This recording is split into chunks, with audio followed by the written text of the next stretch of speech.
নমস্কার, স্বাদের ছাদ বাগান ইউটিউব চ্যানেল এবং স্বাদের ছাদ বাগান ফেসবুক গ্রুপের পক্ষ থেকে আমি রাজু ভাই রয়েছি আপনাদের সব্বার সাথে। বন্ধুরা, একেবারে সেপ্টেম্বরের শেষ দিকে চলে এসেছি আমরা। এই সময় কিন্তু চন্দ্রমল্লিকা গাছ ভীষণভাবে কিন্তু গ্রোথ নেবে।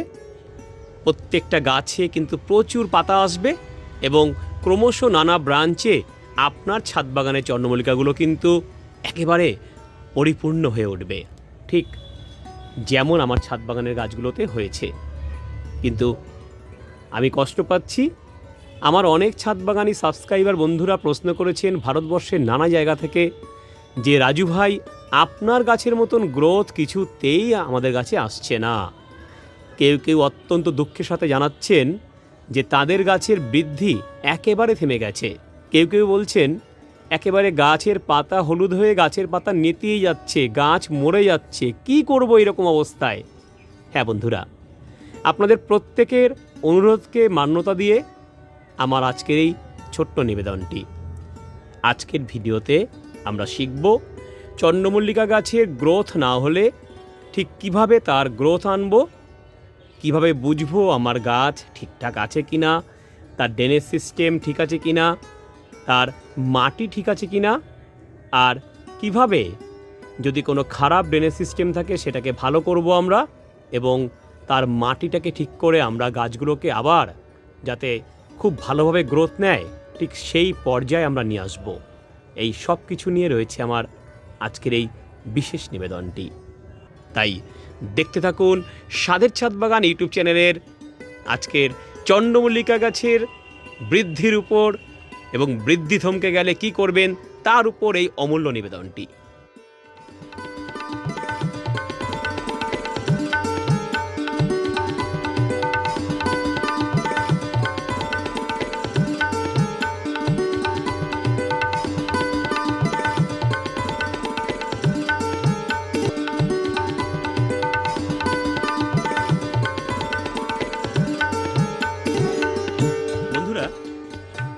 আমি আপনাদের কথা দিয়েছিলাম চন্দ্রমল্লিকা গাছ নিয়ে পরপর সিরিজ আপনাদেরকে উপহার দেব। ঠিক কয়েকদিন আগেই আমি কিন্তু শিখিয়ে দিয়েছি আপনাদেরকে নার্সারি থেকে গাছ এনে কী করে সেই গাছটিকে আপনি 4 ইঞ্চি পটে প্রতিস্থাপন করবেন, কিভাবে চন্দ্রমল্লিকা গাছের জন্য উৎকৃষ্ট মাটি তৈরি করবেন, আর যাদের গাছ 6 ইঞ্চি পটে আছে তারা কিভাবে এটাকে যত্ন করবেন, এই সম্পূর্ণ কিছু কিন্তু আমি শিখিয়ে দিয়েছি আমার আগের ভিডিওতে। আমি এমনও বলে দিয়েছি সারা সপ্তাহ জুড়ে, সারা মাস জুড়ে আপনি চন্দ্রমল্লিকা গাছের ঠিক কোন কোন খাবার দেবেন, কি কি পেস্টিসাইড ফাঙ্গিসাইড দেবেন, সেগুলো আমি কিন্তু দেখিয়ে দিয়েছি। অথচ তারপরেও কিন্তু আপনাদের নানা রকম প্রবলেম হচ্ছে, আর এই প্রবলেমের সলভ করতেই কিন্তু আমার আজকের এই ভিডিওটি। অগাস্ট এবং সেপ্টেম্বর মাসেও যদি চন্দ্রমল্লিকার গ্রোথ আপনার ভালো না হয়, চন্দ্রমল্লিকা যদি এরকম ব্রাঞ্চেস না বেরোয়, তাহলে বুঝতে হবে আপনার গাছের কিন্তু ড্রেনেজ সিস্টেম এবং মাটি কোনোটাই ভালো নেই। অনেকের গাছ আমাকে জানিয়েছেন তারা এই রকম হয়ে যাচ্ছে, দেখুন নেতিয়ে যাচ্ছে। ড্রেনেজ সিস্টেম এবং মাটি যদি ভালো না থাকে তাহলে আপনার গাছ কিন্তু এরকম প্রথম গাছের বৃদ্ধি ব্যাহত হয়ে যাবে, ঢলে পড়বে, আস্তে আস্তে শুকিয়ে যাবে, গাছটি কিন্তু মৃত্যু দশায় পতিত হবে। এই রকম অবস্থায় আমরা তাহলে কি করব? দুটো জিনিস আমাদের ইমিডিয়েট করে ফেলতে হবে। নাম্বার 1, ড্রেনেজ সিস্টেমটা চেক করতে হবে। কি করে বুঝবো আমার টবের ড্রেনেজ সিস্টেম ভালো আছে কি না? আমি টবের মধ্যে জল ঢেলে দেব। জল ঢেলে দিয়ে আমি ঠিক 2 থেকে 3 মিনিট ওয়েট করব। যদি দেখি সেই জল খুব তাড়াতাড়ি টবের মাটি শোষণ করে নিয়েছে এবং নিচ থেকে বেরিয়ে যাচ্ছে অতিরিক্ত জল, তাহলে বুঝবো আমার ড্রেনেজ সিস্টেমটা একেবারে ঠিকঠাক আছে। আর যদি 2-3 মিনিট যাবার পরেও টবের মাটির মধ্যে জলটা কিন্তু টবের মাটি ধরে রাখে, তাহলে কিন্তু আপনাকে বুঝতে হবে টবের কিন্তু ড্রেনেজ সিস্টেম একেবারেই সঠিক নেই। তখন আমাদেরকে সেই টবের ড্রেনেজ সিস্টেমটিকে একেবারে গাছটিকে টবের মাটি থেকে বার করে নতুনভাবে ড্রেনেজ সিস্টেম করে কিন্তু গাছটিকে কিন্তু প্রতিস্থাপন করতে হবে। আপনারা কিভাবে ড্রেনেজ সিস্টেম সুন্দরভাবে বানাবেন তার একটি ভিডিও কিন্তু আমি উপহার দিয়েছি। ওয়ার্ল্ড বেস্ট ড্রেনেজ সিস্টেম খুব কম খরচে, সেই ভিডিওটি দেখে নেবেন। আমি উপরের আই বাটনে সেই ভিডিওটির লিঙ্ক দিলাম, ডেসক্রিপশন বক্সেও কিন্তু সেই ভিডিওটির লিঙ্ক দিলাম। আপনারা সেই ভিডিওটি দেখে ড্রেনেজ সিস্টেম তৈরি করবেন। 2 নম্বর যে প্রবলেমটা হচ্ছে সেটা হচ্ছে মাটির জন্য হচ্ছে বন্ধুরা। আপনারা মাটি কিছুতেই ভালো তৈরি করতে পারেননি। আমি আগের দিন যে ভিডিওতে আমি দিয়েছিলাম আপনাদেরকে মাটি তৈরি, সেই ভিডিও দেখে মাটি তৈরি করে ফেলতে হবে আপনাদেরকে, যার মধ্যে থাকবে বালি, ভার্মিকম্পোস্ট এবং গার্ডেন সয়েল। যেহেতু আপনার গাছটি হলুদ হয়ে গেছে, যেহেতু আপনার গাছের বৃদ্ধি ব্যাহত হয়ে গেছে, তাই সেই গাছটিকে আপনি টব থেকে বার করে একটা বিশেষ মাটিতে আপনি বসাবেন। কি সেই মাটি? আপনারা লিখে নিন বন্ধুরা। আমরা 1 ভাগ যে কোনো মাটি নেব, আমরা গার্ডেন সয়েল হোক কিংবা যে কোনো মাটি আমরা 1 ভাগ নেব, তার সাথে আমরা 1 ভাগ ভার্মিকম্পোস্ট অথবা যে কোনো কম্পোস্ট সার নেব, আর তার সাথে মিশিয়ে ফেলবো আমরা 1 ভাগ বালি। অর্থাৎ 33% মাটি, 33% কম্পোস্ট সার অথবা গোবর সার অথবা ভার্মিকম্পোস্ট, আর 33% নেব আমরা লাল বালি। এই 3টে মিশ্রণ সমানভাবে নিয়ে আমরা ভালো করে মিশিয়ে গাছের মাটি তৈরি করব এবং তার সঙ্গে দিয়ে দেব অবশ্যই আমরা 1 চামচ ট্রাইকোডার্মা ভিরিডি আর 1 চামচ নিমখোল। এটা আমি 10 ইঞ্চি টবের মাপ বললাম। ভালো করে এটা দিয়ে মাটি তৈরি করে তারপর আপনি সেই মাটির মধ্যে আপনার বাড়ির যেই গাছগুলো নষ্ট হয়ে যাচ্ছে মনে করছেন, বাড়ছে না মনে করছেন, সেই গাছগুলোকে আপনি প্রতিস্থাপন করে ফেলুন এই টব থেকে বার করে। তাহলেই কিন্তু বন্ধুরা আপনার গাছ সঠিকভাবে কিন্তু ড্রেনেজ সিস্টেম পাবে এবং আস্তে আস্তে কিন্তু গাছ ক্রমশ বেড়ে উঠবে। এটা কিন্তু আমাদের করে ফেলতে হবে। এবার আসবো গাছ সঠিকভাবে গ্রোথ নেওয়ার পিছনে আর কোন কোন কারণ আছে সেই কারণে। হ্যাঁ বন্ধুরা, বৃষ্টির জল যেন গাছের গায়ে কোনো মতেই না লাগে, অথবা বৃষ্টির জল লাগলেও যেন গাছের টবের মধ্যে সেই জল যেন জমে না থাকে। কেননা মাটির মিডিয়ার গাছে প্রচুর বৃষ্টি জল জমলে কিন্তু গাছ নষ্ট হয়ে যাবে। তাই বর্ষা আসলেই কিন্তু গাছগুলোকে আপনাকে শেডের তলায় রাখতে হবে। যারা মাটির মিডিয়ায় গাছ করছেন তাদের উদ্দেশ্যে আমি বলছি। আর আগস্ট মাস চলে গিয়ে যখন সেপ্টেম্বর আসবে, তখন আমরা গাছগুলোকে আস্তে আস্তে এই রোদ্দুরে আনবো। চন্দ্রমল্লিকা গাছ সব থেকে ভালো হয় সকালের রোদ্দুর যদি এর গাছে লাগতে পারে, অর্থাৎ সকাল 7টা থেকে সকাল 11টার রোদ্দুর এবং বিকেল 4টে থেকে বিকেল 5টা অথবা 3টে থেকে 5টা এই রোদ্দুরটা যদি গাছের গায়ে লাগাতে পারেন, চন্দ্রমল্লিকা গাছ কিন্তু খুব ভালো হবে। তাই গাছগুলির প্লেসমেন্টটাকে একটু বদলে ফেলুন, সূর্যালোকে গাছগুলোকে নিয়ে আসুন, আপনার গাছ কিন্তু ফ্রেশ থাকবে বন্ধুরা। এরপর যেই বিষয়টির উপর আমাদের নজর রাখতে হবে সেটা হচ্ছে এই টবের গায়ে রোদ্দুর লাগছে কিনা। দেখুন, গাছের গায়ে যেমন রোদ্দুর লাগবে তেমনি টবের গায়ে রোদ্দুর লাগাটাও কিন্তু খুব জরুরি।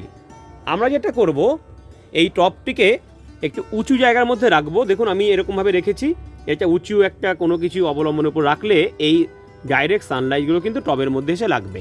আর টবগুলোকে যখন আমরা রাখবো তখন কিন্তু একটু ফাঁকা ফাঁকা করে রাখবো, যাতে গাছটা গ্রোথ নিতে পারে ভালো। এরকম ফাঁকা ফাঁকা করে রাখবো, তাহলে কিন্তু প্রত্যেকটা টবের মধ্যে কিন্তু সানলাইট এসে পড়বে, টবটা কিন্তু শুকিয়ে যাবে।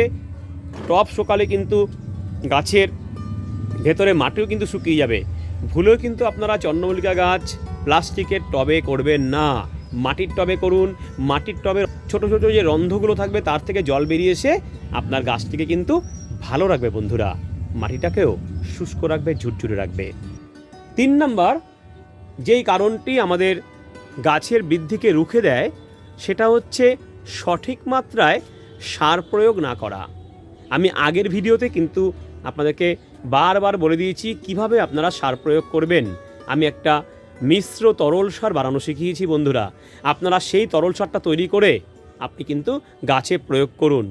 ভুলেও বর্ষা নামলে বা প্রচণ্ড বৃষ্টি হলে আপনারা কোনো লিকুইড ফার্টিলাইজার গাছের গোড়ায় অ্যাপ্লাই করবেন না, তাহলে কিন্তু গাছের শেকড় কিন্তু পচে যাবে, আপনার বৃদ্ধি কিন্তু ব্যাহত হবে। তাই অবশ্যই আপনারা কিন্তু ধীরে সুস্থে গাছটিকে দেখুন এবং সঠিক মাত্রায় সার প্রয়োগ করুন। নাইট্রোজেন সমৃদ্ধ সার এই সময় গাছের খুব প্রিয়, তাই যেই লিকুইড ফার্টিলাইজারের কথা আপনাদের বলে দিয়েছিলাম সেটা হচ্ছে আমরা 1 চামচ সর্ষের খোল আর হাফ চামচ সুফলা 10-26-26 1 লিটার জলের মধ্যে গুলে দেব। গুলে আমরা 4 দিন ভিজিয়ে রাখব। ভিজিয়ে রাখার পর সেই সারটা যখন একটু পচতে শুরু করবে 4 দিন পর আমরা সেই সারটাকে আস্তে করে ছেঁকে নেব বন্ধুরা। ছেঁকে নিয়ে সেই সারের সাথে আমরা মিশিয়ে দেব হাফ চামচ সাব পাউডার এবং আরও 1 লিটার জল, অর্থাৎ 2 লিটার সার আমরা তৈরি হয়ে যাবে। এই 2 লিটার সারের থেকে আমি 1 কাপ করে তরল সার প্রত্যেকটা গাছের গোড়ায় অ্যাপ্লাই করব 7 দিনে একবার করে। এই মিশ্রণটা দিতে পারলেই কিন্তু আপনার গাছ ক্রমশ এইরকম ঝাঁকড়া হয়ে উঠবে বন্ধুরা। আপনারা অবশ্যই সেই সারটি বানিয়ে ফেলুন এবং গাছের মধ্যে দিন। ভুলেও বেশি সার কিন্তু প্রয়োগ করবেন না, তাহলে কিন্তু আপনার গাছ কিন্তু খারাপ হয়ে যাবে। আপনারা ঠিক এভাবেই এই গাছে সার প্রয়োগ করুন। এরপর যেই বিষয়টি গাছের গ্রোথ নিতে একেবারেই বাধা দেয় সেটা হচ্ছে আপনারা কিছুতেই প্রুনিং করতে চান না গাছের। দেখুন এই যে গাছটা হয়েছে, দেখুন এই গাছের কিন্তু প্রুনিং যদি আপনি ঠিকঠাক না করেন তাহলে কিন্তু গাছ কখনোই আপনার ঝাঁকড়া হবে না। কীভাবে প্রুনিং করব আমি বহুবার দেখিয়েছি, আবার বলছি। এই দেখুন এই যে ডগাটা হচ্ছে, এই ডগা থেকে এইভাবে আমরা কিন্তু ছোট্ট ডগাগুলো আমরা কেটে দেবো। এই যে ছোট্ট এইগুলো কেটে দেবো। এই দেখুন এই যে ডগা এসছে, এই ডগা যে পাতা এসছে, এখান থেকে আমি একদম ছোট্ট করে এই যে উপরে অগ্রভাগের পাতাটা, এই যে এই পাতাটা, এটা আমরা আস্তে করে এরকম কেটে দেব। কেটে দিলেই কিন্তু এখান থেকে নতুন করে ব্রাঞ্চেস আসবে বন্ধুরা। এইভাবে প্রুনিং করলেই কিন্তু আপনার গাছ কিন্তু এরকম ঝাঁকড়া হয়ে উঠবে। তাই প্রুনিং করতে কিন্তু ভুলবেন না, প্রুনিংটা চালিয়ে যেতে হবে আপনাদেরকে। আর কোনো মতেই যেন গাছ একদম ছোটো টবে না থাকে। ছোটো টবে থাকলে গাছের রুট বাউন্ড হয়ে যাবে, সেদিকে একটু লক্ষ্য রাখুন। গাছগুলোকে সঠিক সময় কিন্তু আপনি রিপোর্টিং করে দিন, তাহলেই কিন্তু গাছ কিন্তু ফ্রেশ হয়ে যাবে বন্ধুরা। চন্দ্রমল্লিকা গাছের গ্রোথ না হওয়ার পেছনে আরও একটি বিষয় বিশেষভাবে দায়ী থাকে, সেটা হলো গাছের রোগ পোকার আক্রমণ। কি করব আমরা? সবসময় দেখব গাছের পাতা এরকম সবুজ এবং টান টান আছে কিনা, সতেজ আছে কিনা। যদি সবুজ এবং সতেজ না থাকে তাহলে বুঝতে হবে আপনাকে গাছের মধ্যে রোগ পোকার আক্রমণ হয়েছে। গাছের পাতার এরকম নিচের দিকে দেখবেন কোনো রকম কোনো সাদামাছি বা জাগ পোকার আক্রমণ হয়েছে কিনা। কুঁকড়ে যাওয়া পাতা যদি চলে আসে তাহলে ভাববেন গাছের মধ্যে মাইটসের আক্রমণ হয়েছে। গাছের পাতাকে কোনো রকমভাবেই কুঁকড়ে যেতে দেওয়া যাবে না, গাছের পাতাকে কোনো রকমভাবেই পুড়তে দেওয়া যাবে না। অনেক সময় দেখা যায় চন্দ্রমল্লিকা গাছের পাতা এরকম পুড়ে যাচ্ছে। এটার জন্য আমি ভিডিও উপহার দিয়েছি। চন্দ্রমল্লিকা গাছের ভয়ঙ্কর কয়েকটি রোগ এবং তার প্রতিকার আপনারা দেখে নেবেন। তো এই রকম রোগ পোকার আক্রমণ গাছের মধ্যে আসবেই না যদি আমরা দুটো জিনিস অ্যাপ্লাই করতে পারি। হ্যাঁ বন্ধুরা, নিয়ম করে আপনাকে প্রত্যেক 15 দিনে একবার করে ইমিডাক্লোরপিড গ্রুপের যে কোনো পেস্টিসাইড, আপনি কনফিডার বা হাসিল বা অন্য কোনো পেস্টিসাইড ইউজ করতে পারেন। সেটা আপনি 1 ml 1 লিটার জলে গুলে 10 দিনে একবার অথবা 15 দিনে একবার গাছের মধ্যে অবশ্যই স্প্রে করবেন। গাছের পোকার আক্রমণ হোক বা না হোক, তাহলে কিন্তু গাছের মধ্যে কোনো রকম কোনো শোষক পোকার আবির্ভাব হবে না, কোনো রকম কোনো জাপ পোকা আসবে না, কোনো রকম কোনো সাদামাছির আবির্ভাব হবে না। গাছ কিন্তু ফ্রেশ থাকবে বন্ধুরা। আর মাকড়ের হাত থেকে গাছটাকে বাঁচাতে গেলে কাকা পেস্টিসাইড 1 ml 1 লিটার জলে গুলে এই গাছে স্প্রে করে দিন। এটা সপ্তাহে একবার করে 15 দিনে 2বার করলেই আপনার গাছের পাতা কিন্তু আস্তে আস্তে রিকভারি করবে এবং সমস্ত মাইটস কিন্তু মারা যাবে। গাছের পাতা সবুজ, সতেজ এবং প্রাণবন্ত করতে আপনারা 1 চামচ এপসাম সল্ট এবং 1 চামচ ইউরিয়া সার 5 লিটার জলের সাথে একসাথে মিশিয়ে ভালো করে গাছের পাতার মধ্যে স্প্রে করে দিন 15 দিনে একবার এবং মাসে 2বার। এটা করলেই গাছের মধ্যে কিন্তু কোনো ক্লোরোসিস রোগ আসবে না, গাছের পাতা সবুজ এবং সতেজ থাকবে, গাছের পাতা হলুদ হবে না, আর গাছের গ্রোথ কিন্তু ভীষণ ভালো হবে। আপনারা অবশ্যই এটা করবেন। চন্দ্রমল্লিকা গাছের গ্রোথ আনতে হলে আপনাকে কিন্তু অবশ্যই গাছগুলোতে বুঝে শুনে জল দিতে হবে। অধিক মাত্রায় জল এবং একেবারে কম মাত্রায় জল দুটোই কিন্তু গাছের গ্রোথের বিপক্ষে বন্ধুরা। তাই গাছের গ্রোথ আনতে হলে আপনাকে গাছের গোড়ার মাটি চেক করে হালকা করে জল দিতে হবে, যাতে প্রত্যেকটা গাছের মাটি ময়েশ্চার থাকে। একেবারে ভেজা অবস্থায় গাছের মাটিতে কিন্তু কোনো রকমভাবেই জল দেওয়া যাবে না বন্ধুরা। বৃষ্টির জল থেকে গাছটিকে আগেও বলেছি, আবারও বলছি, বাঁচিয়ে রাখুন। প্রচুর জল যদি মাটির মধ্যে জমে থাকে তাহলে কিন্তু গাছের রুট নষ্ট হয়ে যাবে। তাই প্রত্যেকবার তরল সার দেওয়ার সময় আমি কিন্তু সাফ ফাঙ্গিসাইড আপনাকে কিন্তু তরল সারের সাথে মিশিয়ে দিতে বলছি। গাছের রুট যদি ভালো থাকে তাহলে কিন্তু গাছের মধ্যে কোনো ফাঙ্গাসের আক্রমণ হবে না। আরও একটা কথা দিয়ে আজকের ভিডিও শেষ করব, সেটা হচ্ছে প্রয়োজনীয় মাইক্রোনিউট্রিয়েন্ট। হ্যাঁ বন্ধুরা, বায়োভিটা এক্স এই মাইক্রোনিউট্রিয়েন্টটি চন্দ্রমল্লিকা গাছকে পাতা সবুজ রাখতে এবং সতেজ রাখতে ভীষণভাবে কার্যকরী। 1 ml 1 লিটার জলে গুলে 10 দিনে একবার অথবা 15 দিনে একবার গাছের মধ্যে অবশ্যই স্প্রে করবেন। বায়োভিটা এক্স 1 ml 1 লিটার জলে দিলে কিন্তু গাছ খুব সুন্দর হবে বন্ধুরা। গাছের পাতা একটাও হলুদ হবে না, গাছের পাতা কিন্তু সবুজ এবং প্রাণবন্ত হয়ে উঠবে, ঠিক যেমন আমার ছাদ বাগানের গাছে হয়েছে। বন্ধুরা, এভাবেই আপনারা চন্দ্রমল্লিকা গাছগুলোকে পরিচর্যা করুন, প্রত্যেকটা গাছের কিন্তু গ্রোথ চলে আসবে। এর পরের ভিডিওতে আমরা শিখব কিভাবে আমরা অক্টোবর মাসে গিয়ে গাছগুলোকে নতুনভাবে আমরা নতুন টবে প্রতিস্থাপন করব, গাছগুলোকে শেপ আনতে গেলে আমরা কী করব, গাছগুলোকে কিভাবে আমরা রিং পরাবো, গাছগুলোর খাবার আমরা কী চেঞ্জ আনবো, ইত্যাদি আরও অনেক কিছু। তাই পরবর্তী ভিডিওর আপডেট পেতে স্বাদের ছাদ বাগান ইউটিউব চ্যানেলের সঙ্গে থাকুন। চ্যানেলটিকে সাবস্ক্রাইব করে পাশের বেল আইকনটিকে প্রেস করুন। আপনার বাড়ির চন্দ্রমল্লিকা গাছকে সুন্দর, প্রাণবন্ত, ঝাঁকড়া এবং প্রচুর ফুল আনতে আমি রাজু ভাই কথা দিচ্ছি, প্রত্যেকটা গাছকে আমি সুন্দর করে তুলব। তাই স্বাদের ছাদ বাগান ইউটিউব চ্যানেলের সঙ্গে থাকুন বন্ধুরা। এতক্ষণ আপনাদের সঙ্গে ছিলাম আপনাদের প্রিয় রাজু ভাই। বড়দের আমার প্রণাম আর ছোটদের আমার অফুরান ভালোবাসা জানাই।